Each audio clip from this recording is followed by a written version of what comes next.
Hoje vamos falar do Evangelho capítulo 10, é a continuação da semana passada, Bem-aventurados os misericordiosos. E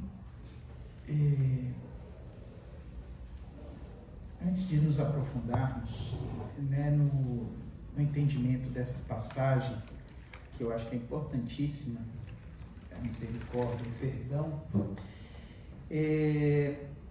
acho que é importante a gente tentar sintonizar em que ponto esse ensinamento foi inserido na obra O Evangelho segundo o Espiritismo, para que a gente possa entender melhor o conteúdo, para a gente aplicar a nosso benefício.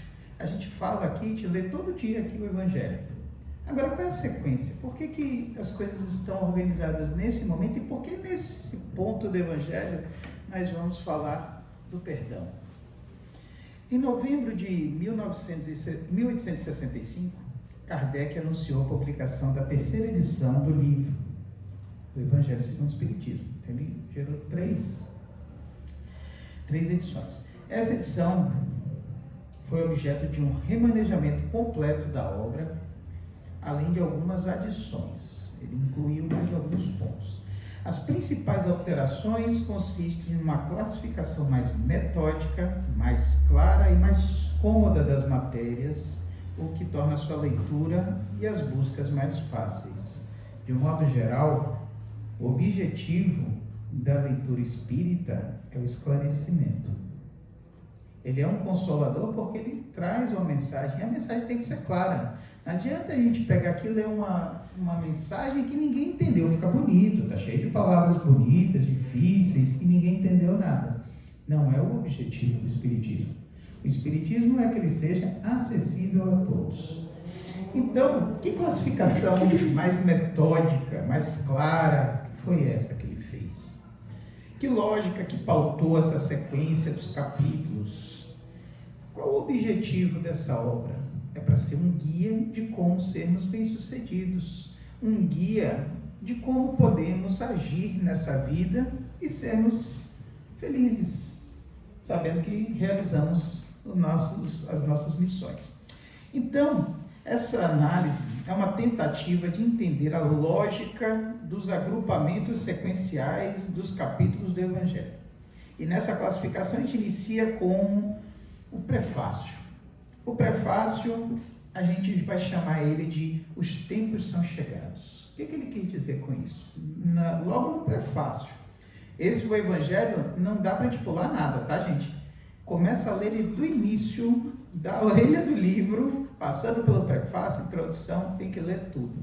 Esse prefácio, que a gente pode chamar ele de Os Tempos São Chegados, a gente estava saindo da Idade Média, lá por volta de 1850.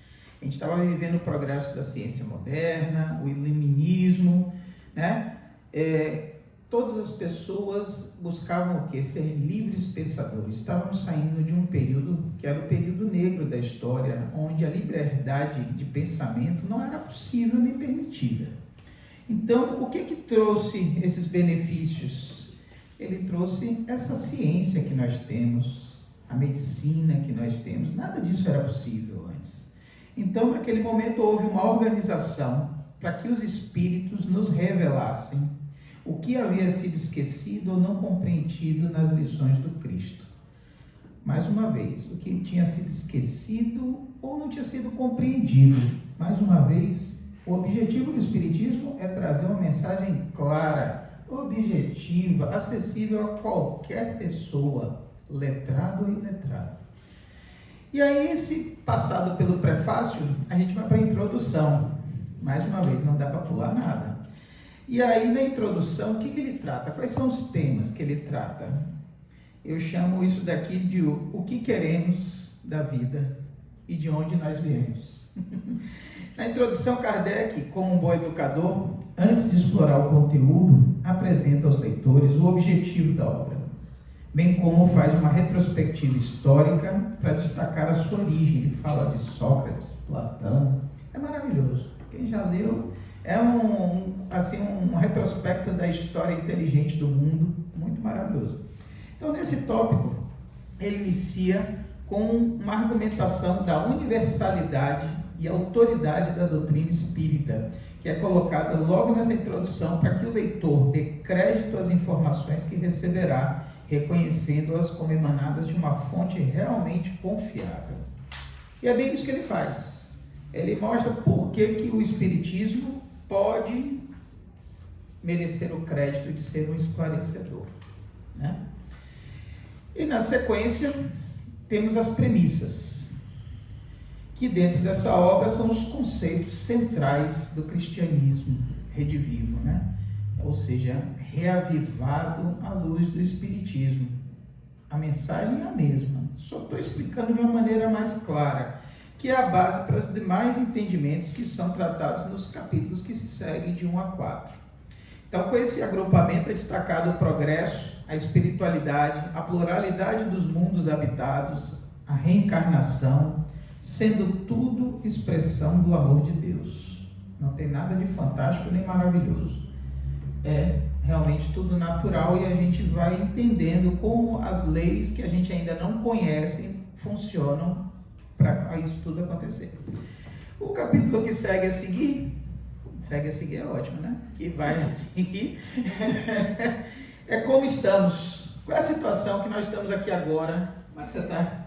Como é que você está? Vocês? E tem o título de Bem-aventurados os aflitos. Todos nós que estamos nessa vida passamos por algum tipo de sofrimento, algum tipo de situação que nos está incômoda. Eu diria que a maioria das pessoas que buscam o centro espírita vem pela dor, alguns pelo amor. Não precisa ser pela dor, mas... Então, nesse capítulo 3, ele explica e esclarece para a gente que passamos pelo mundo de provas e expiações, onde ainda sofremos com grande frequência. Entretanto, podemos abrir oportunidade à transformação moral. Esse sofrimento é um chamamento para a gente aprender por que a gente precisa amar o nosso próximo. O objetivo é esse.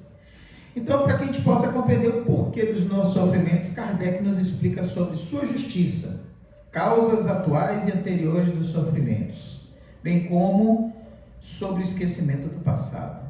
Assim apresentadas as causas de nossos sofrimentos, podemos perceber os motivos para a resignação que nos levam a bem sofrer, provando nossa fé e valorizando a vida espiritual.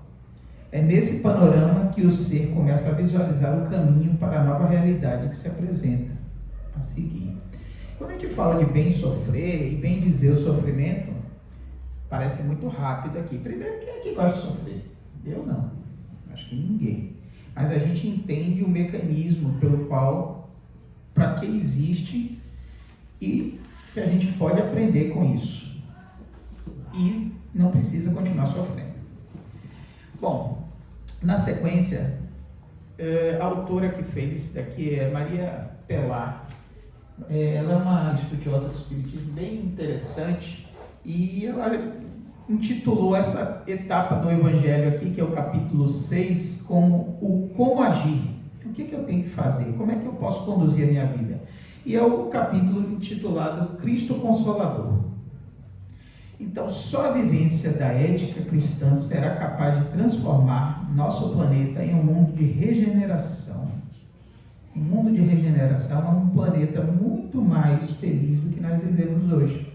E é possível. Mas só uma mudança de ética, uma mudança de comportamento. Enquanto as pessoas estiverem imbuídas de querer tirar vantagem do outro, se beneficiar a despeito da desgraça, do sofrimento ou da dificuldade do outro, não é possível estarmos no mundo de regeneração. Então a transformação é moral, e quando a raça humana inteira passar por isso. Então, amar e instruir-se com respeito às leis morais, ter fé inabalável no futuro e praticar a caridade. Esse é o como agir. É isso que deveríamos fazer. Portanto, há um ideal a atingir que é apresentado nesse conjunto de capítulos que são as bem-aventuranças. Então, as bem-aventuranças, bem-aventurados os aflitos, bem-aventurados os pobres de espíritos, os humildes. Então, ele mostra exatamente como podemos. Veja que é um encadeamento lógico. Ele está mostrando exatamente, mostra a causa do sofrimento, como é que eu tenho que agir a partir de agora para não sofrer mais. E aí ele vem agora com o ideal a atingir. Uma doutrina de transformação aponta metas. E essas estão contidas nos capítulos de 7 a 17. A última meta, a perfeição moral, será atingida quando adquirirmos todas as anteriores. Quais são as metas? Humildade, simplicidade, paciência, doçura, misericórdia, amor incondicional, retribuição do mal com o bem, piedade, não ter distinção entre a família e os demais, caridade, fidelidade à lei de Deus. Quando a gente atingir tudo, a gente vai alcançar a meta da perfeição moral, que para a gente ainda é um ideal. Ainda estamos longe, mas a gente já sabe qual é a meta. É só perseguir o caminho. Bom, nesse ponto ele apresenta agora as nossas dificuldades. Por que é tão difícil ainda seguir esse caminho? Olha só que curioso, essa organização do Evangelho. Isso está na sequência dele, exatamente. Agora são os capítulos que vão na sequência.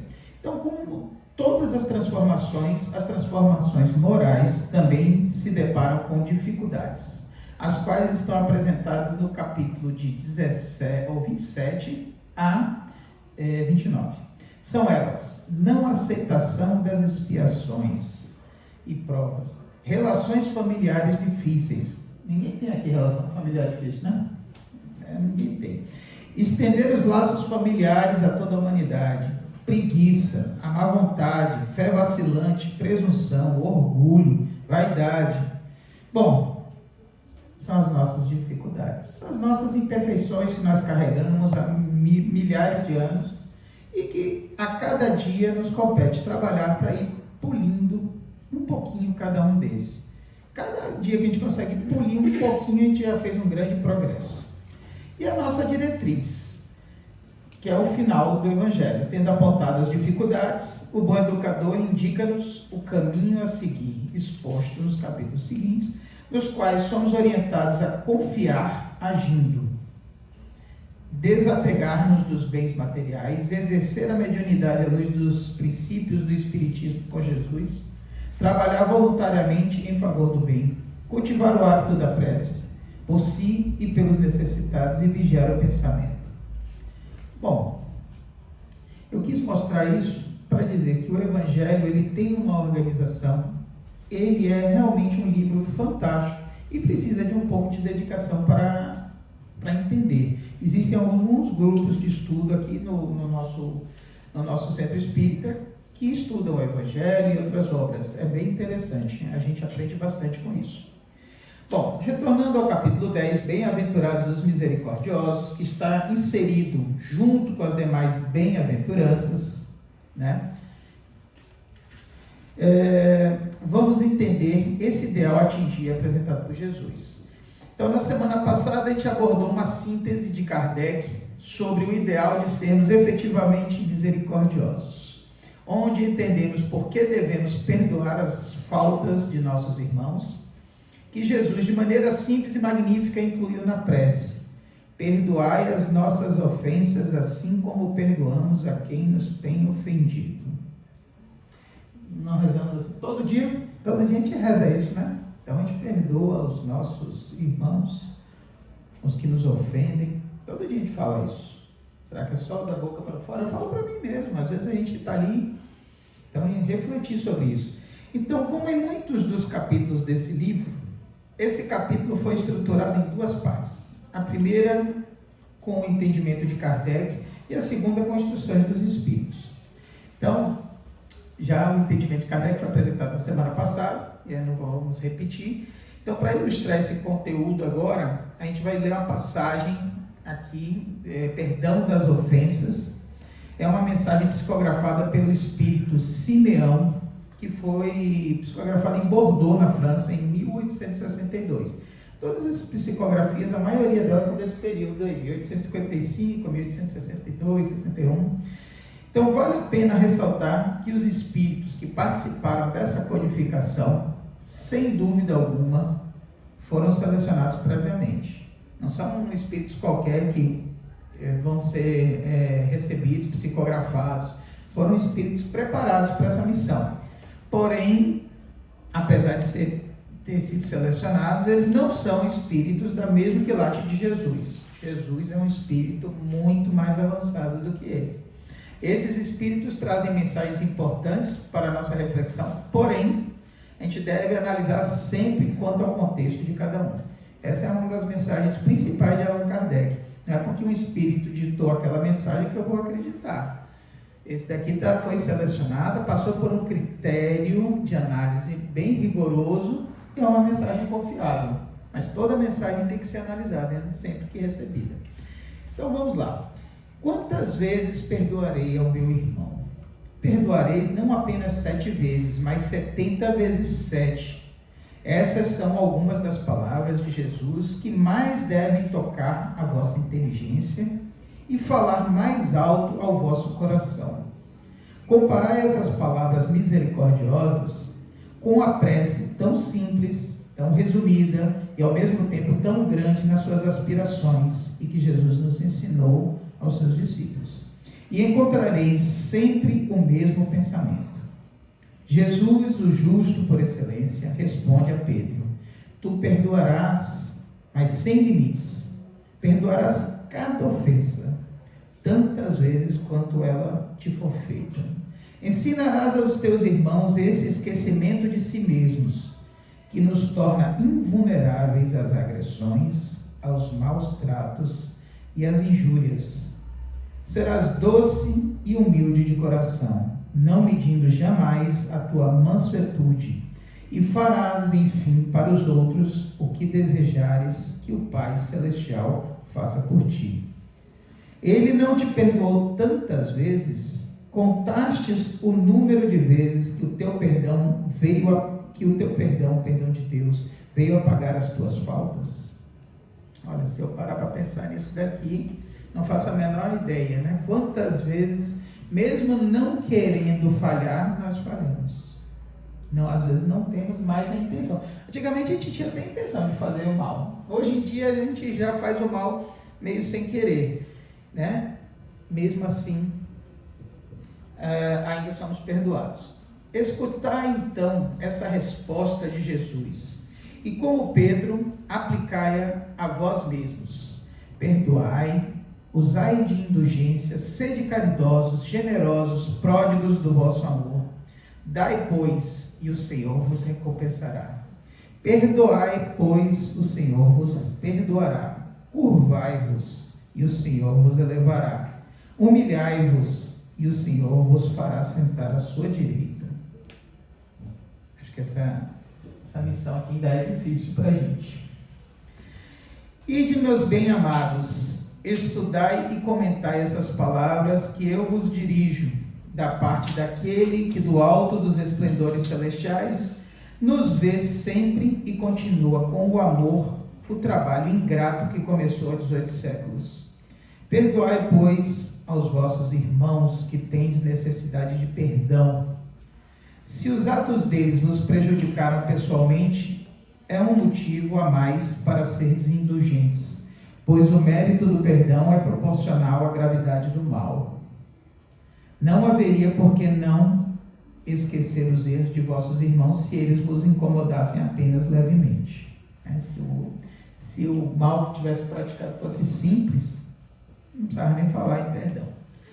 Espíritas, nós, não esqueçais jamais que tanto em palavras como em ações, o perdão das injúrias não deve ser uma palavra vã. Se vos dizeis espíritas, sede-o de fato. Esqueçais o mal que vos tenho feito e pensais apenas numa coisa, no bem que podeis fazer. Aquele que entrou nesse caminho não deve dele se afastar, mesmo que em pensamento, pois sois responsáveis pelos vossos pensamentos que Deus conhece. Fazei, pois, que eles sejam desprovidos de todo sentimento de rancor. Deus sabe o que existe no fundo do coração de cada um. Feliz daquele que pode dizer: cada noite eu dormi, nada tenho contra o meu irmão. Essa mensagem é linda, de verdade, e muito apropriada. Quando a gente lê uma mensagem dessa, que foi escrita em 1865 ou 1862, dá a impressão que foi escrita ontem, né? Tão atual, porque não mudou nada o cenário, continua o mesmo. E o que significa perdoar?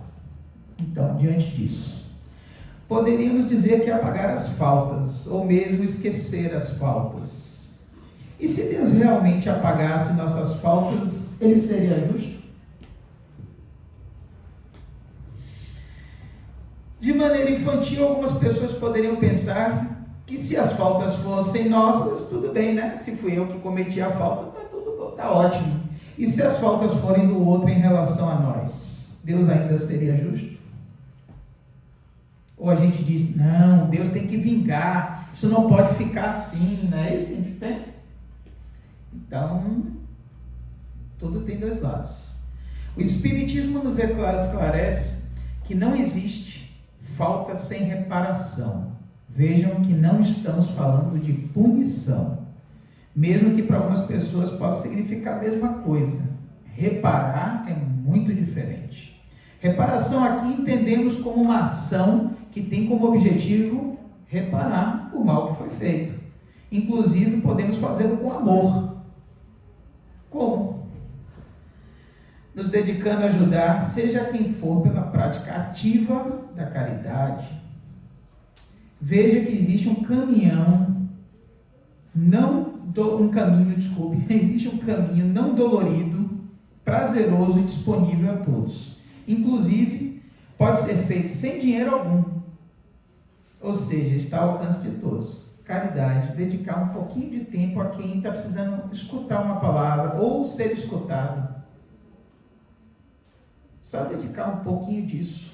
Não custa nem dinheiro, não custa nada. Às vezes a gente fica achando para fazer a caridade, se sobrar dinheiro no final do mês, eu vou ali comprar alguma coisa, né? Não precisa disso. Como nem todos escolhem esse caminho, e a reparação é necessária, porque se praticou o mal anteriormente a alguém, você vai ter que reparar. Somos colocados em situações que nos permitam reparar o mal que nós praticamos anteriormente, nessa vida ou em outra. Inclusive, Jesus nos adverte: reconciliai-vos o mais depressa possível com o vosso adversário, enquanto estáis a caminho com ele, para que ele não vos entregue ao juiz, o juiz não vos entregue ao ministro da justiça, e não sejais metidos em prisão. Digo-vos em verdade que daí não saireis enquanto não houverdes pago o último centavo. O que ele está querendo dizer? Ele está dizendo que todo ato contra alguém terá que ser reparado. Agora, no futuro. Aproveita para fazer agora, o quanto possível.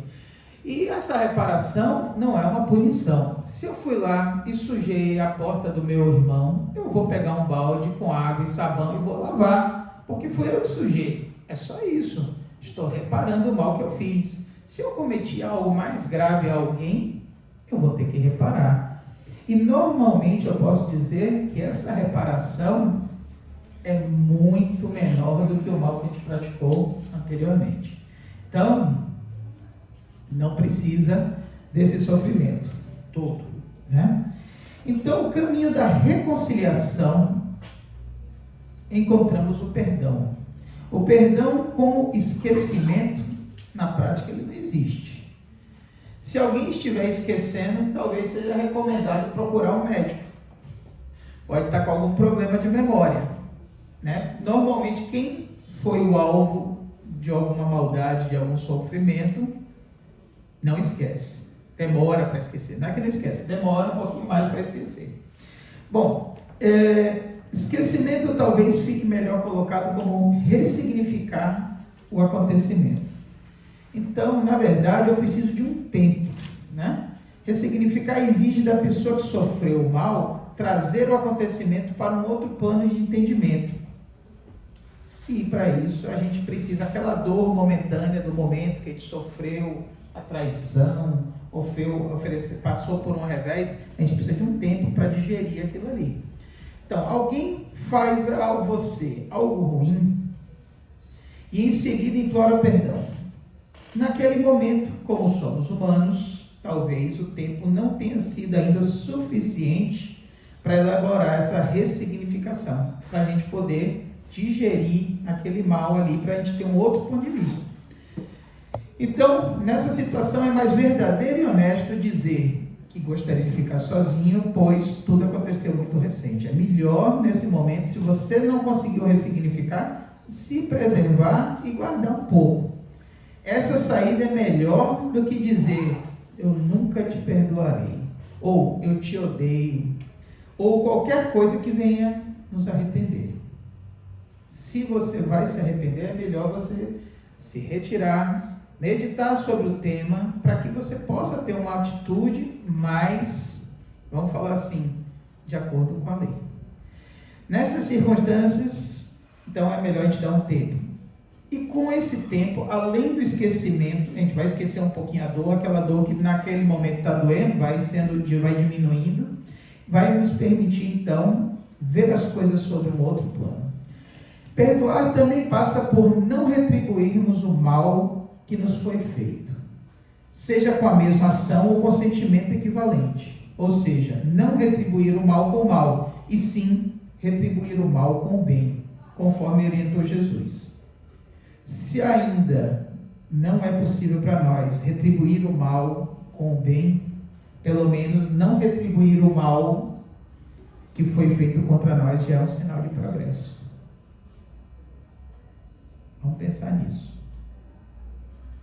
Né? No texto, Simeão ainda nos alerta que todos nós erramos e clamamos por perdão ao Senhor. Eis aí mais um grande motivo para perdoar, uma vez que nós mesmos falhamos, e nós sabemos disso. Eu me acho até muito inteligente, racional, até humilde de vez em quando, mas mesmo no meu íntimo eu sei que falho, mais vezes do que eu gostaria. Então, esperar que o outro, seja quem for, marido, esposa, filho, pai, mãe, amigo, chefe, seja perfeito, enquanto nós mesmos não somos perfeitos, não é razoável. Então vamos olhar com mais paciência e compreensão para com as falhas alheias, para no mínimo termos crédito para que nos perdoem quando falharmos. O que vai ser certo, ainda vamos falhar ainda um pouco, infelizmente. Atualmente, as pessoas têm se relacionado de maneira crescente pela internet, mais especificamente pelas redes sociais, Facebook, WhatsApp, Instagram, etc. Porém, de forma alarmante nesses ambientes virtuais, as pessoas têm se mostrado cada vez mais intolerantes. Temos lido artigos e pensamentos de estudiosos acerca desse fenômeno, porém ainda não chegamos a uma solução. O fato é que as pessoas têm ficado mais intolerantes com coisas simples e que não têm grande significado prático para ninguém. Como, por exemplo, quem ganhou a eleição? Foi o candidato de direita ou de esquerda? O time que ganhou foi o A ou B, que usa camisa branca ou verde. Por causa disso eu vou machucar alguém, agredir alguém, mesmo que seja verbalmente, pela internet, eu vou... Não se enganem, a agressão é a mesma, a intenção é que vale. Então, o que vale, na verdade, isso interfere nas relações.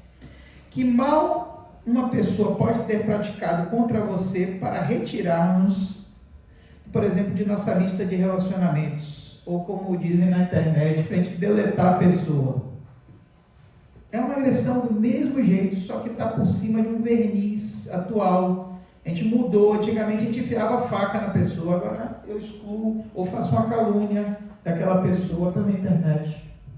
Não é isso? Bom, existe diferença entre real ou virtual? O que realmente conta é a nossa intenção. Vamos direcionar nossos corações e mentes para a palavra de Jesus e entender o que significa bem-aventurados os misericordiosos. A revolução tecnológica é fantástica. com possibilidades maiores ainda, tanto para o bem quanto para o mal. Quem dá a direção ao homem, então depende apenas de nós o uso que fazemos dessas ferramentas. A mensagem de Jesus é atual e universal. Então vamos trabalhar todos os dias para sermos melhores do que fomos ontem, sem saltos, sem atropelos, seguindo a nossa marcha rumo ao progresso.